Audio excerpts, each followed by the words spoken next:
Hi.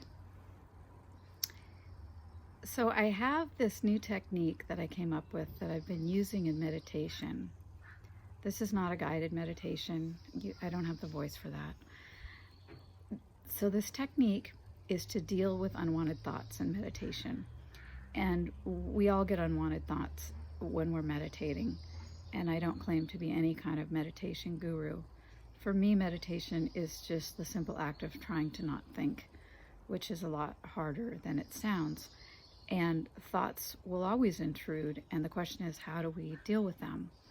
And oftentimes I would find myself dealing with thoughts as if I've walked into a spider web, like, get it out of here. The thought is banished, leave, and fight the thought. And the idea was proposed to me that maybe you embrace the thought. And so I thought, oh, that's an interesting idea. So what I started doing, and this just came to me, I started picturing in my mind a big table full of cut up fruit.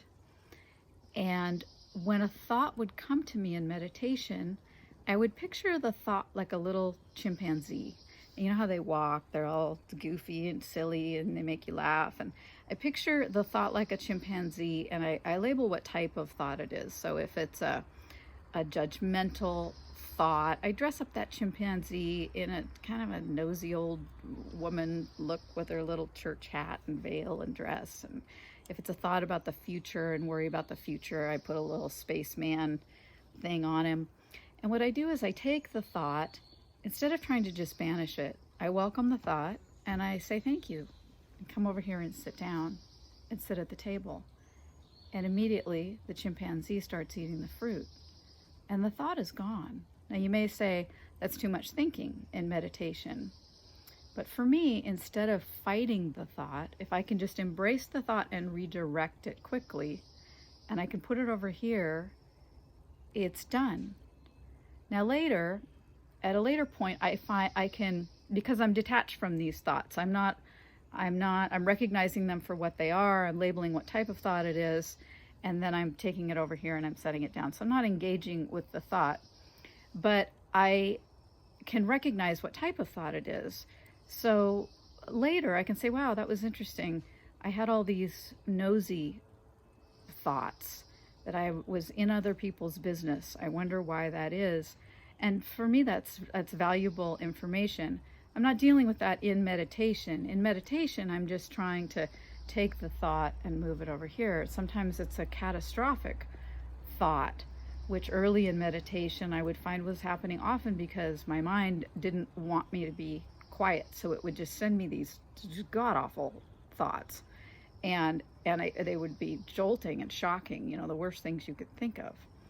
But as meditation became more of a practice, I was able to, those calmed down, and I was able to deal with the thoughts. And they're always going to come in. But if you can take the thought and take the idea of, instead of fighting the thought, maybe with whatever imagery you choose. I like the chimpanzees because they're funny and silly, and there's no reason why there can't be silliness and humor in meditation. Whatever imagery you like, to take that thought and just redirect it and place it somewhere else, to me takes much less energy than fighting the thought, banishing the thought, waiting for the thought to leave. I have a mechanism to deal with it, and the chimpanzee always eats the fruit. It sits down at the table and it eats the fruit. And if the thought is worth picking up later, you can pick it up later. But as far as the meditation goes, the thought is over.